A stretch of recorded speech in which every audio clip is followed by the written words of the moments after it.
So you close the deal. Why does it still feel like the revenue is flat? The client comes in, but they don't stay long. They don't expand or they don't refer you. And somehow you're looking back there chasing the next sale again. That's not a lead problem. That's what happens after the yes. And in this episode of Profit with the Plan, we're going to be going into that part of the business where most people ignore, but where the real money is made.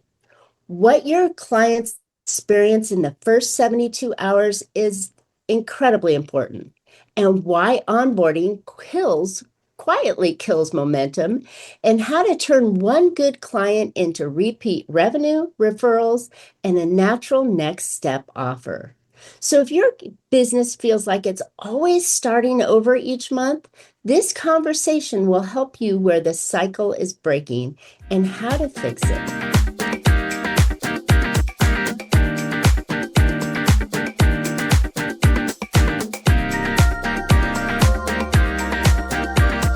Hey, entrepreneurs, are you working too hard for too little profit? Well, welcome to Profit with a Plan podcast, where we help you scale smarter, increase profitability, and build a business that's worth more, whether you keep it or sell it. I'm Marcia Reiner, business growth strategist and profit booster behind Infinite Profit. I've helped countless entrepreneurs to turn their businesses into highly profitable and sale-ready assets, so they enjoy more income now and a bigger payday later. So join me for practical strategies and expert insights and proven steps to make your business more profitable, more valuable, and built to last. But before we dive in, I've got something special for you. If you're tired of flat revenue or marketing that just doesn't seem to pay off, the new Profit Booster Growth Map might be for you. In just a few minutes, it shows you exactly how to bring in more qualified clients and plug those profit leaks that are eating away at your cash.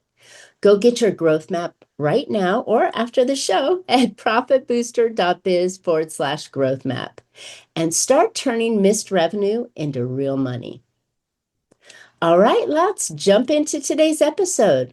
My guest today is Bradley Rausch, and he is the guy business owners call when clients are coming in, but the back end just isn't delivering the profit it should. He's helped take B2B companies or coaching companies from 650,000 in revenue to 1.2 million in just 6 months by simply fixing what happens after the sale, not by chasing more leads. With a background in leading client success inside of a 7-figure consulting and SaaS company and over 1.5 million in high-ticket sales personally closed, he now works with founders to tighten up the onboarding, create better client experiences, and turn existing clients into more revenue, more referrals, and long-term value. In other words, he helps you make more from the clients you already have without adding more to your plate. Well, welcome to Profit with a Plan, Bradley. Hey, Marcia, thank you so much for having me on. I'm looking forward to it. Me too. This is really a good topic that I think, most people are out there. I just need one more phone call or one more closed deal or one more, one more, one more. And those one mores are always every single month. So if we're talking about maybe having that business that we start to enjoy instead of chasing, I really think that this making more out of what you have is the way to really look at things these days. 100%. And this is the IP that I'll share that we'll get into is really built off the idea that every client that comes in, most people will consider it to be, you have to pay for the fulfillment. You factor in your time, you factor in the resources, the tools you spend to run the business. And so there's a point where it's like, okay, great. So my revenue is whatever you're charging and your profit is below that. And the where this all came from was inspired by is what if we could actually reverse engineer it to where for every client you brought in at, let's say you charge, I don't know, 10 grand for a coaching program. What if that client is actually worth 12 and a half grand from strategically implementing things that will get you more referrals, more testimonials, more ascensions on the back end. And that way, that, every client coming in is not just this one-time sale, but it can, it can be something that helps the longevity of your business and of course, increase the lifetime value of the client. I love that because the lifetime value of your client or customer can be so much more than what people really realize. And what happens, and I know you're going to explain this and bring light to this, but what happens is once we get the sale, we're like, you know, I got it, scored, done, check, right? When there's so many little nuances that you can do to really turn that up and make it so that they rebuy, refer, like you said, and they become the leading group for bringing more of their customers to us. And so that's why I think this call is just so spot on in a time where people are just, chasing. It's terrible. Okay, so let's get into this idea here a little bit. We know that that front end of the funnel is really important, but if we focus on what happens when they onboard, right? After the yes, after they say yes, what kind of things could we do to really move the lever? So the framework that I use is as just a very high level overview, real quick, just to explain the context is. Sure. So I have it's called four sales framework. So it's based on the idea that everybody will focus on the first sale, which is the moment of payment, their enrollment, as the most important. Spend a lot of time in practicing and scripting and sales strategy and everything. But there's actually three more moments throughout the client journey where I'll argue there are needs just as much nuance and practice and scripting to help you really again make the most out of that client. And so those other three moments are the total four sales moments are the enrollment. The second one is the onboarding, which come back to just like you said. The third one is what I call advocacy. So that can go in either direction of referral, testimonial, or of course both. And then the fourth one is ascension. And then that's of course where somebody is either going into another product you have, or they're continuing on with the same product or downgrading, things like that. So with that kind of framework, narrowing in on onboarding though is honestly, even though it is quote the second sale, to be honest, it's usually the first one that I will start with when working with a client in this capacity, just because it has the most leverage for everything else, and we'll explain why. So to answer your question, in terms of what are the things that people can do, the onboarding I like to break down really, really simply is within the first 72 hours of a client coming into your container program, whatever. Within the first 72 hours of a client coming into your container, you need to achieve four different states within that client. And this, of course, goes a little bit to, psychology, how they're feeling, et cetera. But we can also dial this back to very specific things in terms of deliverables or how you interact with them, et cetera. So it's not as woo-woo as it might sound. So the four shifts though are safety, clarity, momentum, and identity. And so for each one of those things, again, within the first 72 hours, if you can achieve those things, the likelihood that that client will then turn into somebody who will refer or give you a great testimonial or will be able to ascend or continue into something else is so much greater. In terms of the tactics behind achieving each of those things, it's actually break down really simply, really quick, which is so safety just takes you from did I make a mistake That to was the question I was going to ask. What do you mean by yep, safety? yep, So, yeah, yeah, 100%. of So, course, second guessing that decision is, do they ask for a refund? Did I get this right? And so that's the word safety came in because I was like, how did that's good. 100%. Yeah, yeah. And so basically what each of those mean, and also just some very quick, easy things you can implement to have each of those four things within your onboarding. So safety is basically taking, I like to say, taking somebody from, did I make a mistake, like you said, to if something goes wrong, I know who to contact and I know when to expect a response. So essentially it's just that feeling of I'm taken care of, right? The easiest way that I love to install this is having what I like to call a safety call 12 hours or no more than 12 hours after somebody has purchased. And this call is literally just to check in, say, hey, really proud of you for making this decision. This could be from a CSM person, this could be from the closers, could be from the founder, whoever, but just a very quick call, 10, 15 minutes tops that just says, hey, really proud of you for making this decision. I just wanted to call and confirm that you've got access, when your first call is scheduled, you know how to get support, et cetera, just to make sure you got the admin stuff taken care of. Sent you an email, but I wanted to make sure you got it all squared away. And that's just that extra care, that extra thing that it takes 10 minutes, 15 minutes. And it, again, huge dividends.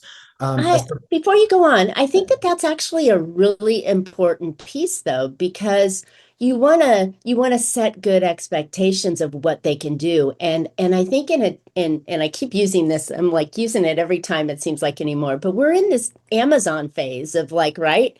I want it yesterday and I want it delivered on my doorstep.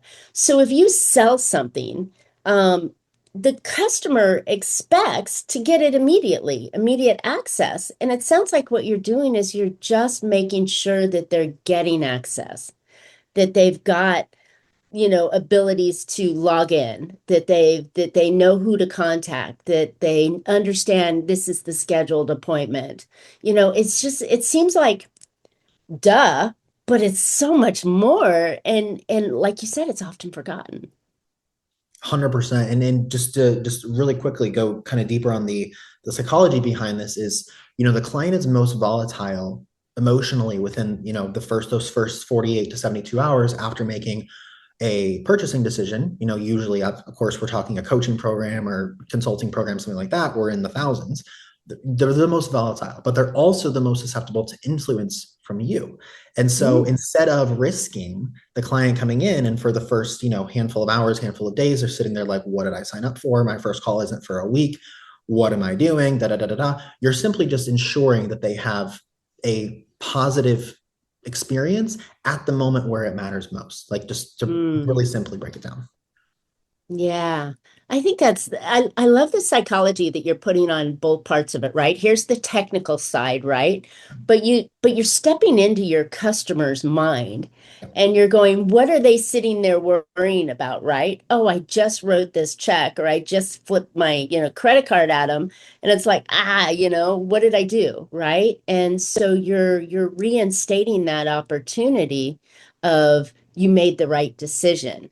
And I think that there's a lot that you can do in there that really sets you apart to give that customer that experience, not just the natural experience to keep them from, chargebacks, but the natural experience of showing, hey, you're with a company or a team that is really gonna give you the service that you didn't expect. 100%. Absolutely. And so And I was going to say in today's space though, right? This can be done by anybody. It doesn't need to be done by the consultant or the coach. It can be done by an email, it can be done by a VA, it can be done by automation. 100%, 100%. The one thing I will say on that is I do love to, and if every business is different in terms of what they have capacity for and things like that. But as you said, it could be done by a VA.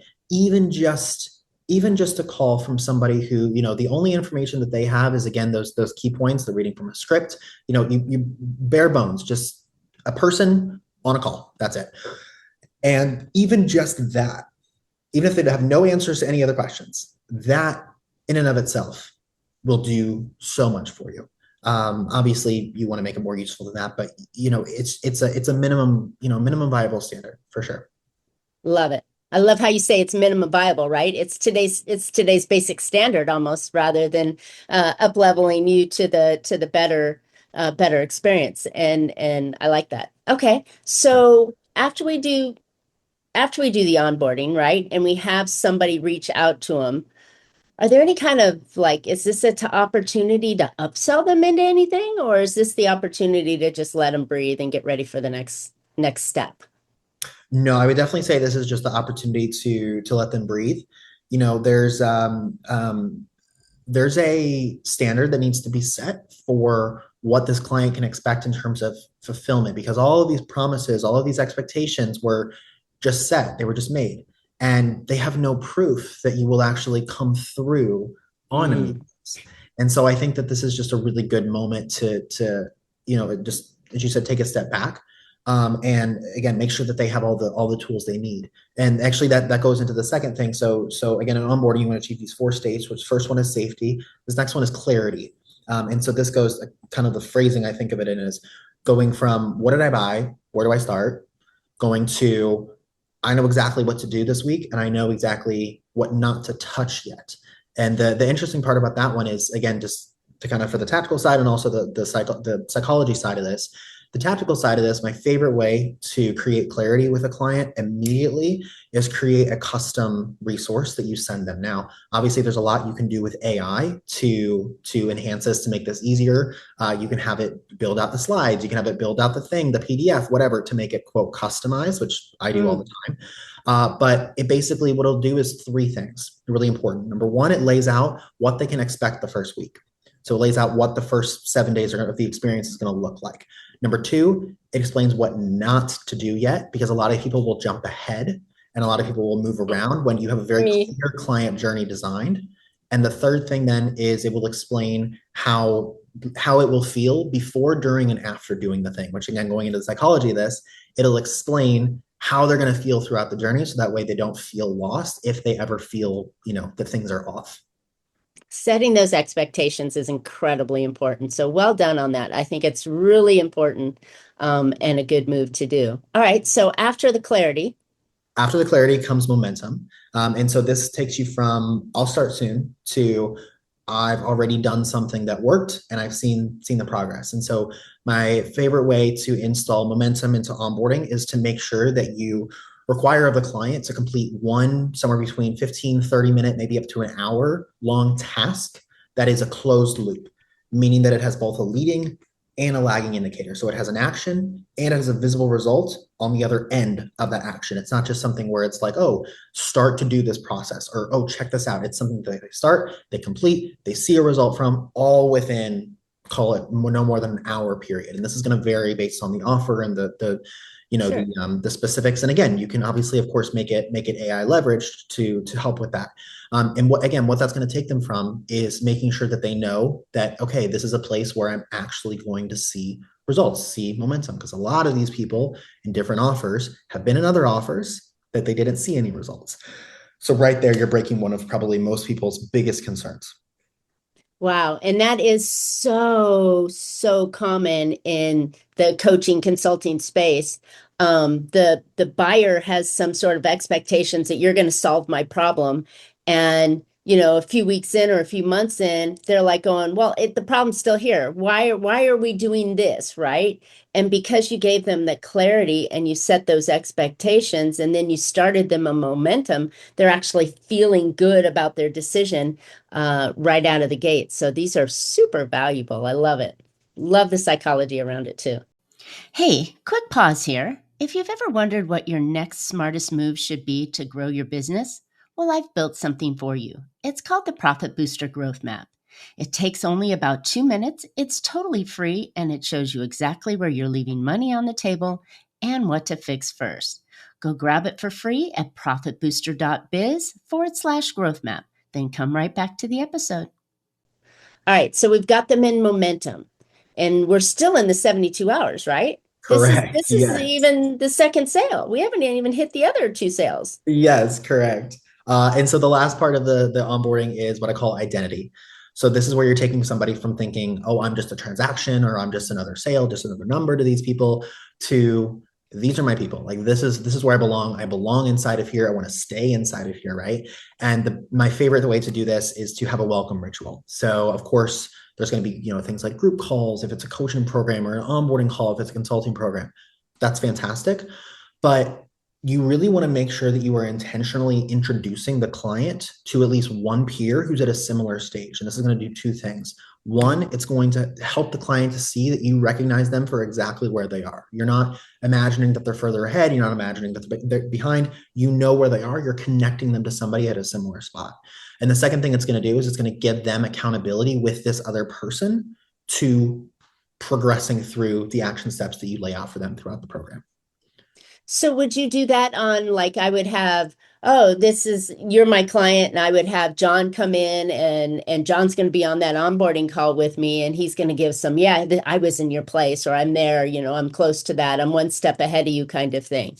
Is that what you're suggesting or would you bring him into the group and go, "Oh, Bradley, I want to introduce you to John while we're in this group," right? Yeah, so the two most common ways that I usually will facilitate it is either A, in a group setting, or B, through, something async, Slack, something like that. And you'll introduce them, Got start a it. group chat and introduce them there. And just have that conversation be facilitated, of course, by a CSM or, whoever enrolled them, things like that. Got it. Wow. Okay, cool. Like it. Like it. Good onboarding system. And it sounds like that you've done this obviously before, but it's been successful. And it shows a lot more than just going, okay, I got somebody sold. I got them in a group, I gave them the login and, 2 weeks later is the next call, right? There's Right. there's that big gap there. So this is good. This is good.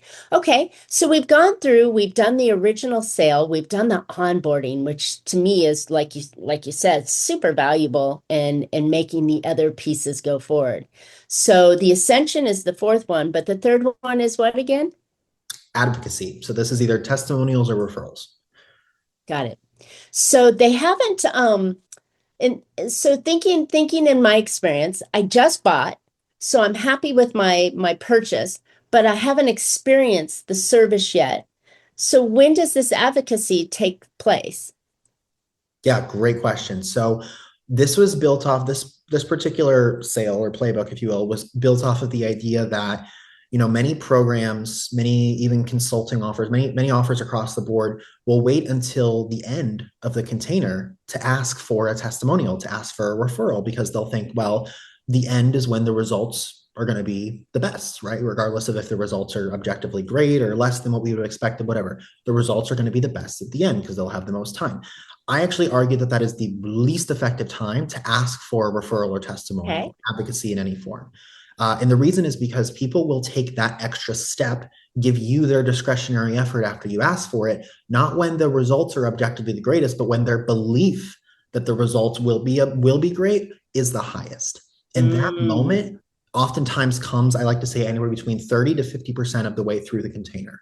So if you're Okay, working for so somebody for, so still early. They've gotten some results. They've started to get some momentum going. Things are yep, happening. They're still in the honeymoon phase of right, of the relationship, I guess. So it's still good to ask then rather than waiting till the end of the program to go when they're like, okay, I'm done. Yeah, no, I'm too busy. exactly. I'm on to the next thing, right? Exactly. Exactly. Mm, And good. so for the kind of other um, tactic or piece that I share here is there are everybody kind of will put asking for a testimonial, asking for a referral into the same kind of bucket, right?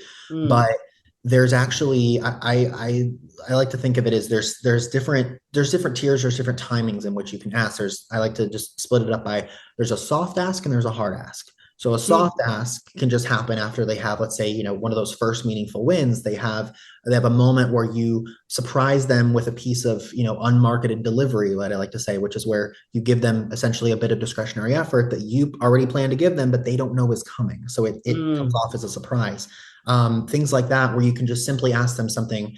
Hey, if you have a friend who is where you were a month ago, I'd love to send them a quick Loom video on what you and I have just accomplished together, so that way we can see what's possible. Does anybody come to mind? Right? It's soft, it's easy, it's gentle, it's not pushy. They can easily say no, that's okay.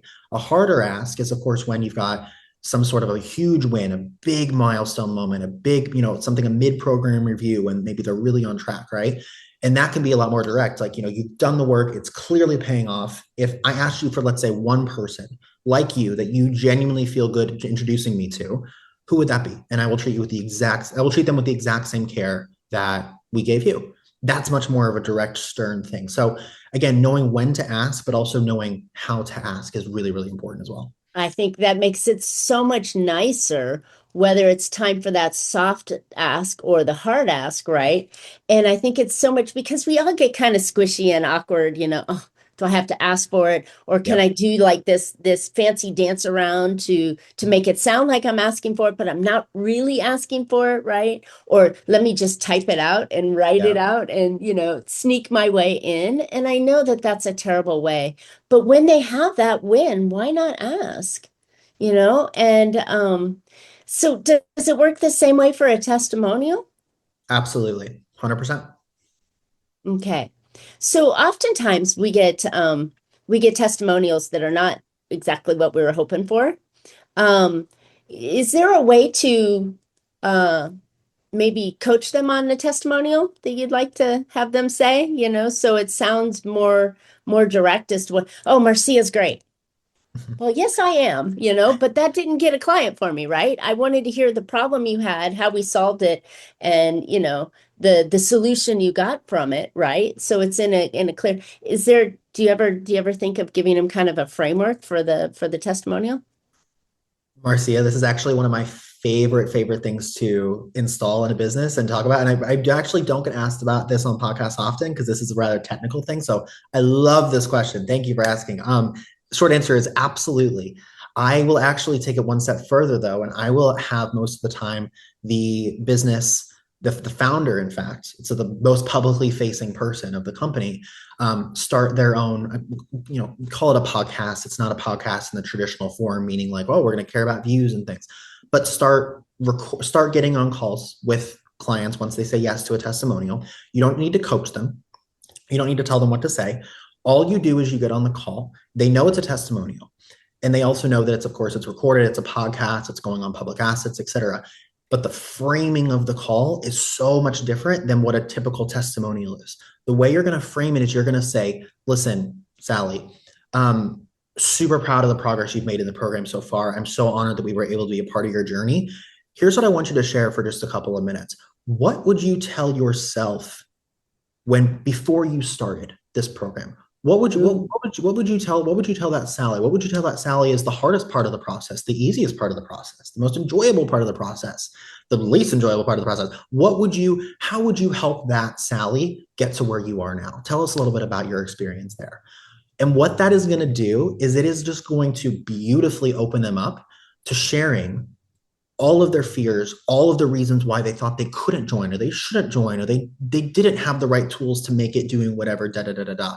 And you're literally having them prove in front of you and in front of every prospect who's ever going to watch this that you can in fact do it. And so the prospect is not only seeing the claims from the business. They're not only seeing, all the web page and the VSL and the sales call with the pushy closer. They're seeing someone who was in the exact same shoes as they were, sharing their hopes, dreams, fears, everything, and saying, this program actually did it. And it's just in a so much more deeper and authentic way than getting on a call with somebody and saying, what's your experience in the program like? Like, I don't care about your experience for our benefit. Tell us what you wish you would have known sooner.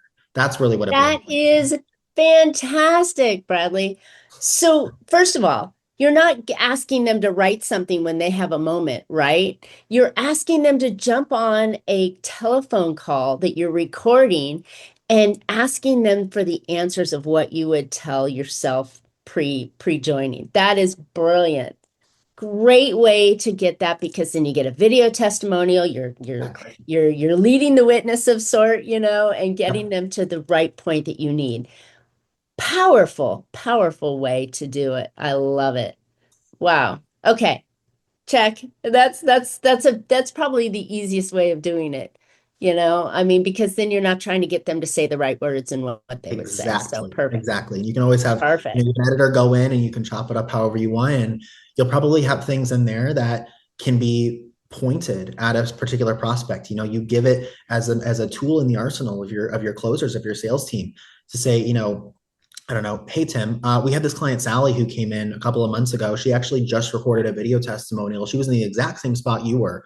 If I sent you over this 8-minute clip, would you be able to watch it? Tim says, yeah, cool, I'll watch it. And he sees a clip of Sally telling him everything that he needs to hear when Sally was in the same spot. So it's just this great full circle authentic moment.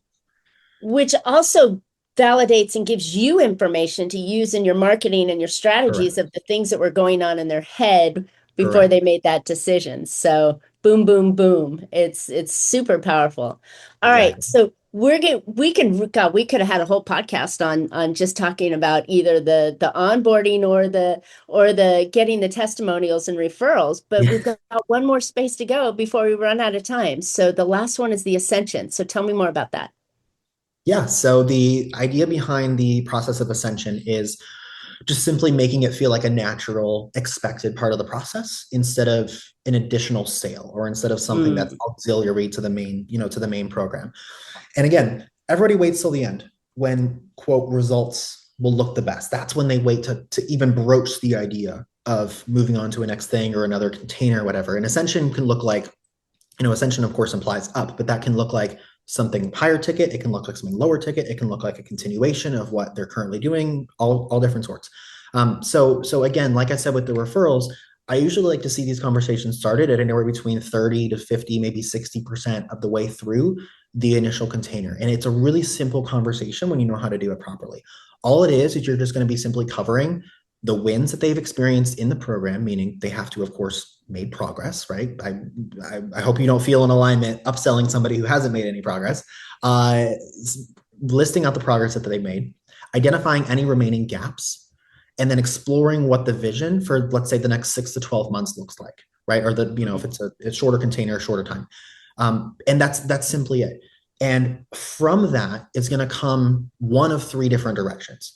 It's either going to be something that you really feel in alignment with, saying something like, hey, clients who are in your spot, who want what you just said, who want to build this business over here, who want to make this amount of money, who want to bring in this many clients, whatever, they actually usually move into our blah, blah, blah other offer right here, right about now. And honestly, with the progress you've made in this initial blah, blah, blah, I'd love to walk you through what that could look like. How does that sound?